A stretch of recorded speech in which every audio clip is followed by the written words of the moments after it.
walking around the exhibition today, I thought there were 4 words which for me summarize the whole thing: natural, stevia, and healthy aging. If you go around and you see how many companies have natural emulsifiers, natural colorings, natural ingredients of one sort or another, you can really see how powerful the trend for naturality is. But it's very clearly the single biggest trend in the food and beverage market. All of us have to deliver products that consumers accept as being as natural as possible. It has a benefit in terms of health claims, because if the ingredient is perceived as being naturally healthy, well, who needs a health claim, to be perfectly honest? And in addition to that, you've got something like stevia, for example, and I think stevia is an interesting example of how powerful the natural trend is. It's come from nowhere and no time at all. It's a natural sweetener, and suddenly here it is providing an alternative to the artificial sweeteners, which many consumers have had difficulty with in recent years, rightly or wrongly. And so you have a natural sweetener, enabling people to lower the calorific value. There's one company whose name really summed it up for me exhibiting here: Stevia Natura. There you go. There's 2 of the really biggest drivers summarized in one name: naturalness and lowering calorific value as naturally as possible. I think one of the things that's interesting is there's a lot of focus here on stevia, but I think a lot of people need to think through how the stevia is going to get to the final consumer market.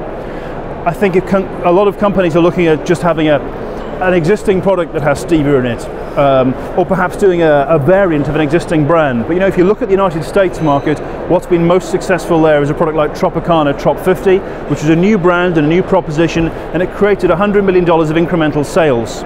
So I think we need that level of creativity and think about how we're going to make the most of stevia. Otherwise, it could just become a drop-in for other sweeteners. And then who gains from that? Well, the stevia suppliers, but how do you actually make the whole market grow, and how do you do more for consumers?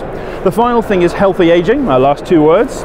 And it is very interesting the focus there is on all the conditions, lifestyle conditions, which really affect people as they age 50, 60 plus, particularly protein, for example.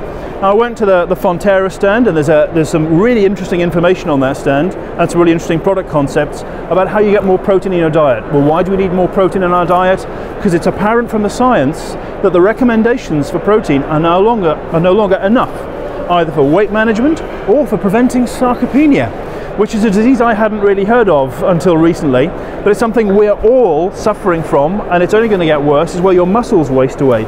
So we all, as we age, have to increase our protein intake. So for the ingredient industry, it's a real challenge. How do we do that in ways that taste good, look good, and people want to consume?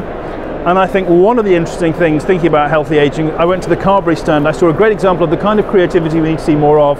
There's Carberry, this Irish dairy company, and they have a whole mechanical arm on the stand with all the muscles and all the tendons and all this stuff illustrating just what's going to happen to our muscles if we don't have enough protein in our diet. So that was very inspiring, and it's very creative, and it would be great if we could see more of that kind of thing.